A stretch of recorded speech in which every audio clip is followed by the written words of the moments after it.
I'm Richard Pyatt. Welcome back to the BC City Connection podcast, right from City Hall in Battle Creek, Michigan.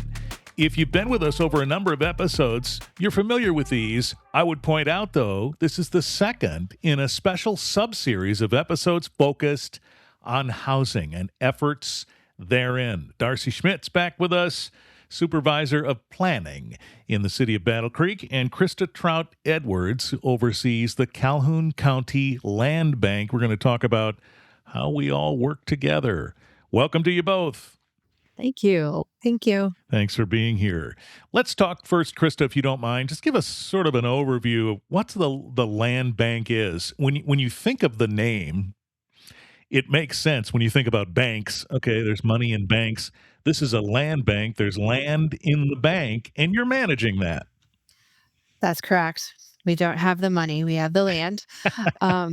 So we do management of vacant and underutilized properties across all of Calhoun County. Much of that came through the tax foreclosure process at different times. The majority of our property is located in the city of Battle Creek, with another concentration located in the city of Albion. We do have some out-county properties, but the majority of our work does happen in those two cities.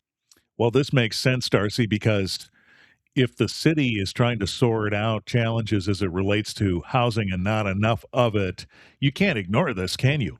There's a bunch of land bank property that has to be part of the equation, doesn't it?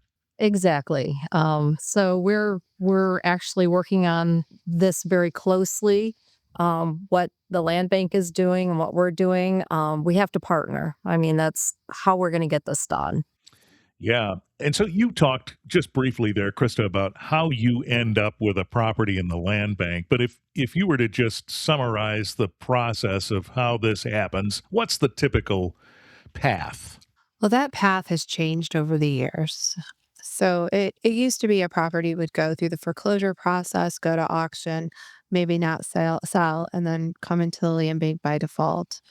That process has changed over time. You see the market, for a while there, the market was pretty hot. There wasn't a lot of properties available, so more properties were selling at auction. There are also fewer foreclosures as the treasurer's team does a lot of foreclosure prevention and really tries to get assistance to folks who need it to avoid tax foreclosure. And so there've been a significant drop in the number of foreclosures over the years. And so a lot of times now we may acquire a property if it's blighted.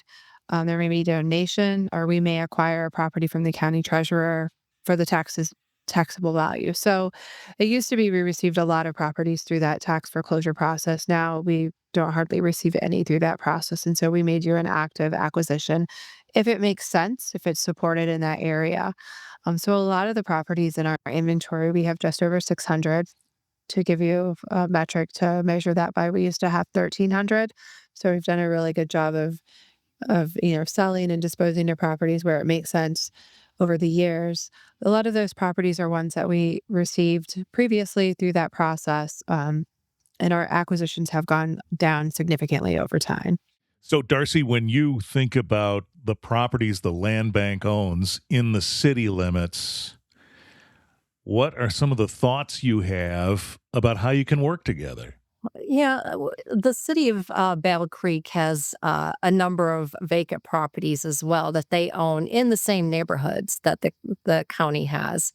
And I think just in the small window that we have been working with the Calhoun County Land Bank for the post plan, there's been opportunities or potential opportunities where a combination of land bank and city property could provide a much better, robust development right on the edge, or in a zoning that could do like a multiple family, like a row of townhomes or something like that. And market it to a developer. The townhomes are usually going to be cheaper to build, and with the limitations on what you can build and market a single family house for a new build, it's just a little bit better opportunity for someone to not have such a large gap in what it costs and what it assesses at. So we're hoping that this can be a tool that we can use going forward.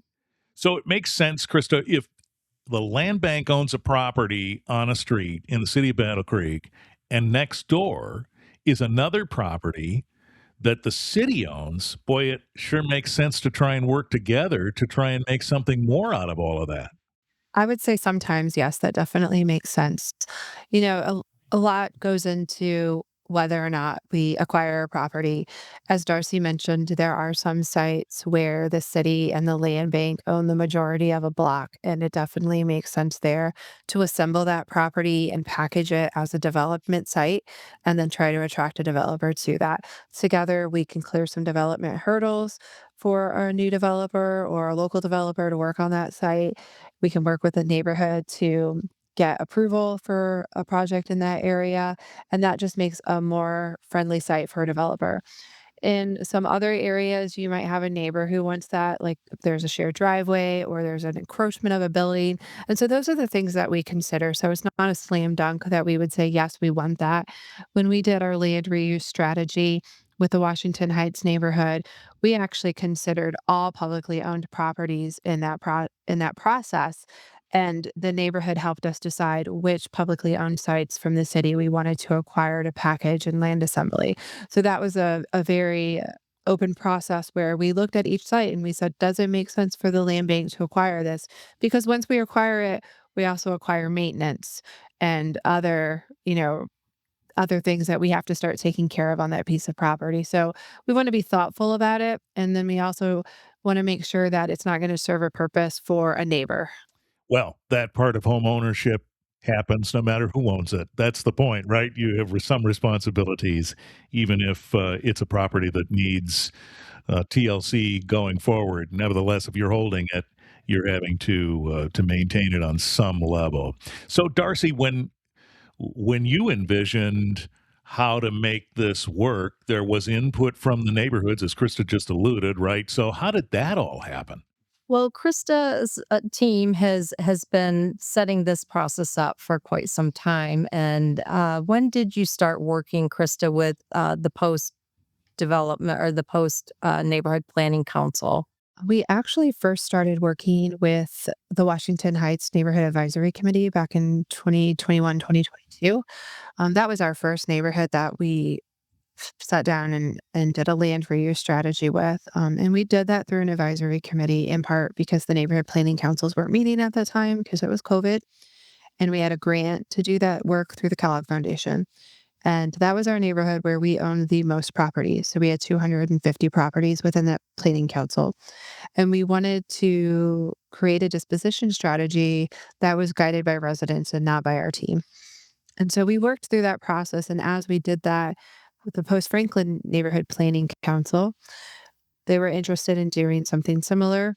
They wanted to run it through the Planning Council, which made sense because at that time, planning councils were up and running again and they already had that body. They were already meeting. So we started that process in 2024. And tonight we're taking the final draft to that planning council for their approval.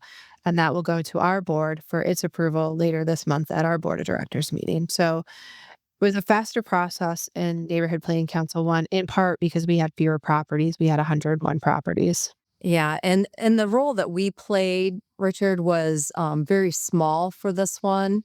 We were there to act as information for, as the NPC went through each of the properties that the Calhoun County Land Bank owned. We just provided input, like if there was a lot that they thought might not be buildable, we had the opportunity to look at it and give them an idea of what size footprint could be built on that lot. So they could make their determination whether they wanted it to be a side lot or marketed for development. And sometimes there's maybe a property right on the edge of something that's a higher density or higher density residential zoning. And we would just let them know what the likelihood of rezoning that if they wanted that, and what, basically the city would take the initiative so that the land bank wouldn't be acquiring any costs for that. I see. This is a collaboration for sure. And by the way, I should mention neighborhood planning councils were the focus of our immediately previous conversation. So if you're not familiar with those or about, go back and have a look and a listen at that discussion. Krista, you were about to make a point, I think. To add on what Darcy was saying about their help in the Post Franklin neighborhood, one of the main issues in that neighborhood is that it was platted a long time ago around the Post cereal factory by CW Post, and the lots are much narrower. So 33 feet wide, lots of shared driveways, which makes it very different from Washington Heights neighborhood or some other neighborhoods in the core area of the city of Battle Creek. And so a lot of those lots were non-conforming, as she mentioned, where is the buildable area? What can be built? So the city staff being part of that discussion was super helpful to not only our team, but also the residents, because it helped us make decisions about dispositions or where lots should be combined to make a developable site, and how to use resources to help the community build infill housing. I mean, they had a desire to see some new development in their neighborhood, and so with our organizations working together, we were able to identify those sites that would make sense to have development. So when you look at how this has eventuated, the open line of communication between the city and the land bank, the possibilities that you've looked at in these neighborhoods where the issue is most prominent, the neighborhood planning council back and forth and that involvement. When you look back at all of this, what's the progress you can say, look, here's how this has moved forward? In the Washington Heights neighborhood, we did a phase one infill housing strategy. We used that strategy to apply for dollars from MISTA. We have 4 new homes going up this year. We used that to apply for some other funding to help support that. There is a gap between what you can build a house for and what you can sell a house for. We know that that's a problem. But by having that neighborhood support, by helping decide where those houses should go, what type of design should be there, it's so important when you're seeking dollars, when you are able to say, look, this is what the neighbors would like to see there. And those are actually going to be income qualified sales. So, it's going to be an opportunity for folks who live in the neighborhood to buy those properties if they want. Some of them are all going to be all one level. They're going to be barrier free entry. So no stairs. If somebody wants to downsize from their 2-story home and stay in the neighborhood, we hear that a lot. What we're trying to do is create some opportunity for new housing, different styles of housing, and create some assets on these lots that were vacant or had some blight on them. And, we're trying to create that. And the only way we can really do that is to work collaboratively.